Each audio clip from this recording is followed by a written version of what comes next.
Hi, this is Anna from Walking Milwaukee and Gothic Milwaukee, and today I'd like to take you on a walk that celebrates the architecture of one of my favorite Milwaukee architects, H.C. Koch. Let's go. Thanks for joining me on this tour of some of Koch's best work. This is a variation of a tour that I created for the Pfister Hotel when I was the 12th Pfister narrator. Part of my special project was to create self-guided tours for guests in the city to explore some of the great things that Milwaukee has to offer outside of the Pfister Hotel. So today I'm going to show you some of those buildings and of course what I think is one of the jewels of the city, the Pfister Hotel as well. I hope you are excited to come along with me, and I hope you're able to do this walk on your own sometime.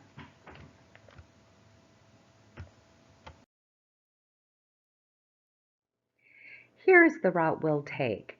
You can begin anywhere within the loop, and if you stay in the loop, you'll do about a 3-mile walk. If you'd like to extend that to the spur that will include the Calvary and Gesu, do that. But you'll add about an additional mile to your walk. Are you ready to get going? Let's. Here we are at the Pfister Hotel, and I think that there is no building in Milwaukee that captures my heart more than this one. It was imagined by Guido Pfister and run by his son Charles. It was opened in 1893 and it has become the heartbeat of our city ever since the day the doors were open. This is a magnificent hotel. Please pop inside if you're able and check out the world's largest private collection of Victorian art owned by a hotel. Much of it will be found on the first floor and the 7th floor. More delights are to be had inside the building. I recommend you check it out. Here we are at the Willis Building. The Willis Building was built in 1902 and it was the city's very first steel-framed high-rise. And when it was erected, it was the world's largest terracotta building.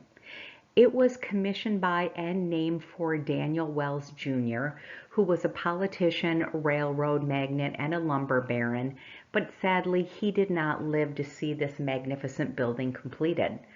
My very favorite part of the building is the inside. Take a peek and notice the expansive double marble staircases, the brass railings, and my very favorite part are those domed mosaics right in the vestibule. If it's open, pop in. It'll be fun to look at. Here we are at Turner Hall. The club was founded in 1811 by Frederick Ludwig Jahn in Germany, and it was formed around the goal of developing a sound mind and sound body in its members. Milwaukee is lucky enough to have one of the largest and most distinct of the surviving Turner buildings in the country. And ours has a gymnasium, beer hall, meeting rooms, and a 7,000 square foot 2-story ballroom. The structure was made with local materials, and inside there are murals and stained glass panes that are reflective of the beliefs and values of the original Turners. This is the building that began my love affair with the architect's work. Completed in 1895, this was Wisconsin's tallest building until 1973 when the U.S. Bank building was completed. If you walk by during business hours, pop in. There's nothing like seeing the amazing open atrium, seeing the mosaic tiles, and feeling the history of the city in this building. It's my favorite and I hope you love it too. We're at Calvary Presbyterian Church, also known as the Big Red Church. And this Gothic revival has undergone several transformations in its lifetime. It was damaged by a fire in 1947 and extensively redesigned in 1998. Perhaps the most fascinating aspect of this building is that there is a really unique indoor labyrinth that was inspired by a French chapel. And if you're interested in seeing this or taking this walk, it's open to the public every second and fourth Sunday of the month from 4:30 to 6:30. This is definitely an interesting church that's worth it to check out.